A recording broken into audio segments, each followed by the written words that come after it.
বিসমিল্লাহ রহমানির রহিম। প্রিয় এলাকাবাসী ও প্রিয় দেশবাসী এবং বিদেশে অবস্থানরত প্রিয় ভাই বোনেরা, আসসালামু আলাইকুম। সম্মানিত সুধী ও প্রিয় দেশবাসী, আপনারা দেখতে পাচ্ছেন যে আমি এখন রয়েছি পাবনা জেলার ঐতিহ্যবাহী কাশীনাথপুর পেঁয়াজহাটে।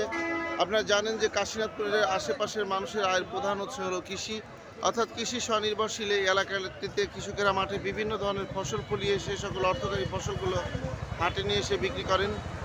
যা হোক, শুধু তাই নয়, এই হাট থেকে পরিবহন খাতে বাংলাদেশের বিভিন্ন প্রান্তে পেঁয়াজ গিয়ে ভোক্তাদের চাহিদা সম্পন্ন করছে। যা হোক, আমরা আজকে জানবো যে কাশীনাথপুর হাটে নতুন মুড়ি কাটা পেঁয়াজের সর্বোচ্চ বাজার কত যাচ্ছে।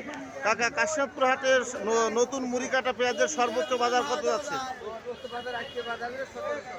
1700 টাকা মন। সম্মানিত সুধী ও প্রিয় দেশবাসী, আপনারা বুঝতেই পারছেন যে কাশীনাথপুর হাটে আজকে নতুন যে মুড়ি কাটা পেঁয়াজ তার সর্বোচ্চ বাজার যাচ্ছে 1700 টাকা মন।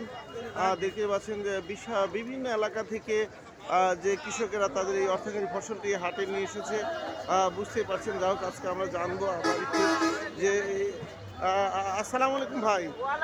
আজকে তাহলে এই যে মুড়ি কাটা পেঁয়াজের সর্বোচ্চ কত যাচ্ছে? 1700।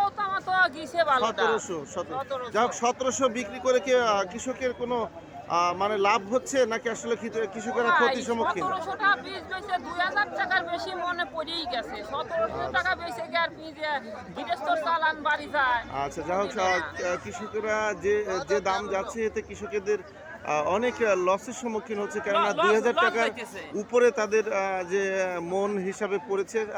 বুঝতে পারছেন সম্মানিত সুধী ও প্রিয় দেশবাসী, আমি আপনাদের মাঝে আবারও ফিরে আসবো ইনশাল্লাহ। আসসালামু আলাইকুম।